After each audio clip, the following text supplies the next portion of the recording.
ఏంటా శబ్దం? ఎవరో నీళ్ళలో దూకినట్టున్నారు. ఏయ్,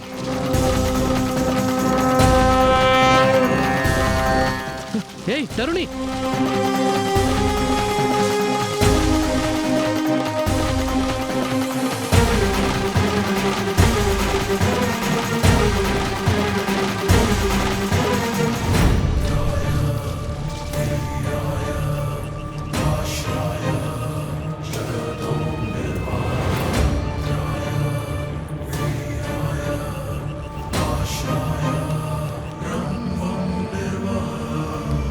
తరుణి, తరుణి, తరుణి, కళ్ళు తెరు.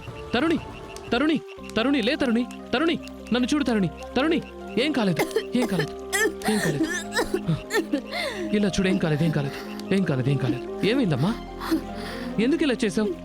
నేను మా తాతయ్య మాటనే కాదనలేకపోతున్నాను, శివని మర్చిపోలేకపోతున్నాను.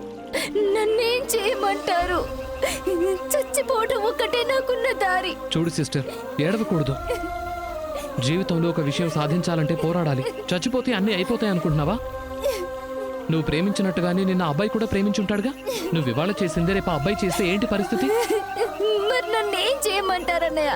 అన్నని నేనున్నానుగా, నువ్వు ధైర్యంగా ఉండమ్మా. నేను ఇద్దరిని ఒక్కడు చేస్తానమ్మా. లేదన్నయ్య, వద్దు. చావు వరకు వెళ్ళొచ్చావు, ఇంకా ఏంటమ్మా? ఇక మీద పొరపాటున కూడా ఇలాంటి నిర్ణయం తీసుకోకూడదు. నమ్మకంతో చూస్తే మన చుట్టూ 1000 దారులుంటాయి. నమ్మకం లేకపోతేనే ఇలా తప్పుడు నిర్ణయాలు తీసుకుంటారు. నువ్వు ఇలాంటి పని చేసావని మీ తాతగాని తెలిస్తే ఎంత బాధపడతారో చెప్పు. ఆయన బతుకుండడానికి ఒకే ఒక కారణం నువ్వే అని చెప్తూ ఉంటారు కదా. నువ్వు లేకపోతే ఆయన ఎలా బతుకుతారు చెప్పు. ఇలా చూడు తరుణి, ఏడవకూడదు. ఇంటికి వెళ్ళు. నువ్వు అనుకున్న అబ్బాయితో నువ్వు కలిసి ఉంటావు, నేను చూసుకుంటాను. తరుణి, వెళ్ళమ్మా.